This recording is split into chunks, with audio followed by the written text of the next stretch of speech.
शेतकरी मित्रांनो, पाठीमागच्या व्हिडिओमध्ये वाफेवर न येण्याची कारणं बघितली. त्यातले प्रकट मुद्दे कोणते होते ते आपण बघितलं. आता या मुद्द्यांवरती आपण आयुर्वेदिक उपचार काय करू शकतो आणि हे समस्या कशी दूर करू शकतो याच्यावरती आपण लक्ष केंद्रित करणार आहे. त्याच्यामध्ये जर तुम्ही पहिली गोष्ट बघाल तर पहिली आपण सांगितलेलं फिजिकल हेल्थ.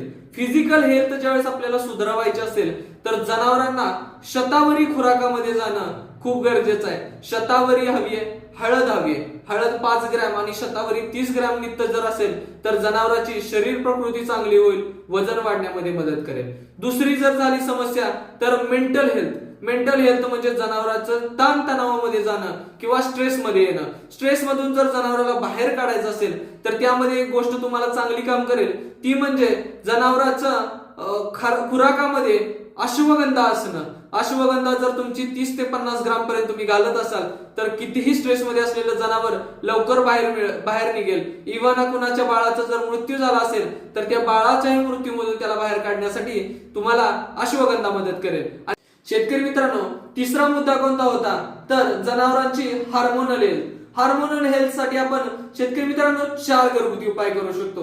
त्यामध्ये अश्वगंधा, शतावरी, जिवंती आणि गोक्षूर हे 4 घटक तुम्हाला बाजारात उपलब्ध होत असतील. याची जर पावडर असेल तर ही तुम्ही साधारणतः जिवंती आणि गोक्षूरची 20-20 ग्राम आणि अश्वगंधा शतावरीची 30-30 ग्राम हे जर तुम्ही मिश्रण वापरत असाल तर नक्कीच आपली माजाची समस्या निघून जाण्यामध्ये मदत होईल.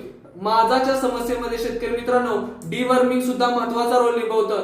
जंतनाशक वेळच्या वेळी करून घेणं गरजेचं आहे. याचे तुम्हाला अप्रतिम रिझल्ट मिळतील आणि आयुर्वेदातून तुम्ही आपल्या जनावरांची गाभणाची समस्या घालवू शकता. धन्यवाद.